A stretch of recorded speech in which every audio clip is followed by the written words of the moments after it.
In this lesson, we'll set up our spine curve to deform.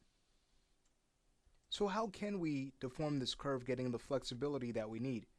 Well, we can actually use the skin modifier for this and set up a few objects that will be the initial controls for this curve. Not our main controls, but just, again, to get the deformations going. So we can use more helpers for this. I really love those helpers. Let's go to the Create panel, Helpers, and we'll create another point helper. Alright, going to the Modify panel, I'll just make this a box and set the size to 7. So it's a little bit larger than the others, making it easier to select.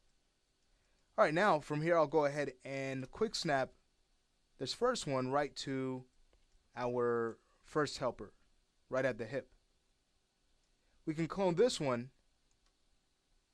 and bring this right to the top of the chain. So this essentially would be our chest helper and the hip helper. Let's say we go ahead and rename them. The one at the top, this is going to be PT CTRL point control underscore chest 01. Copy that. And we'll rename this one at the bottom hip 01. Okay, so now it's time to take that curve and add the skin modifier to it to get these deformations going. So selecting our shape, and if you're having trouble selecting it, you can always use the select tool in Max, hitting the H key. From there we can go ahead and use the find text box to quickly find this shape. So we labeled it with the prefix of CSHP. And notice we can quickly filter out where it is. So we choose OK. Now that it's selected, again under our modifier list, we'll press the S key to quickly find the skin modifier. Okay, from here, it's a matter of going to our list, choosing Add, and then finding our PT control. So again, we can use the find parameter here. Type in PT CTRL underscore, scroll down until we find, here they are, the hip and chest helpers. So we can just select them both, choose select. Alright, so initially here's what we get. If we were to go ahead and select this helper and start to move it around, notice how it deforms our spine. Excellent, so we're getting that flexibility. And you can see some separation there, showing you that we're going to get some nice stretching from this as well. We're not going to set up any squash. That we can save for a more advanced course for a spine rig, but for now this is great. Excellent. Now if you wanted to, you can go in and kind of reweight the curve to deform a little bit better, more to your liking. That's what I actually like to do. So if you like to do that, simply head back to your curve shape.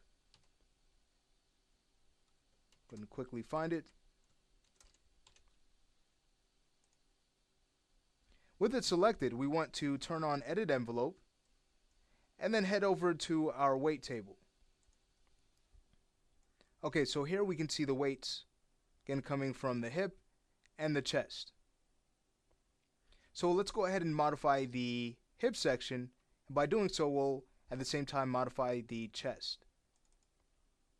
So for the next vertex weight, I'll put in a value of 0.8. This is similar to the weighting that we did for our helpers here. Okay, so we're using simple math. This is going to be 0.8, the next is going to be 0.6, 0.4, and finally 0.2. Okay, so we get this even weighting throughout. Now that that's done, if we were to close this out, come out of Edit Envelope by simply choosing our modifier, the skin modifier again, if we were to now select one of these helpers and start to move them, notice we get a really nice result. Some really nice deformations. And notice this, if we were to now start to rotate this, all right, this is great flexibility. Awesome. But of course, we don't get any twisting as we move in the Z. Okay, so that's where our IK goals come into play.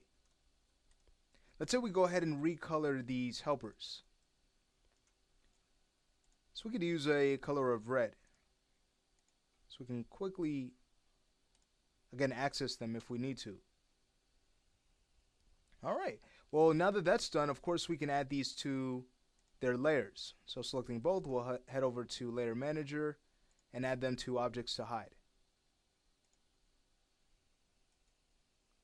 And with these things done, that actually finishes this lesson. We have our curve deforming. By the next lesson, we're ready to set up upper body controls.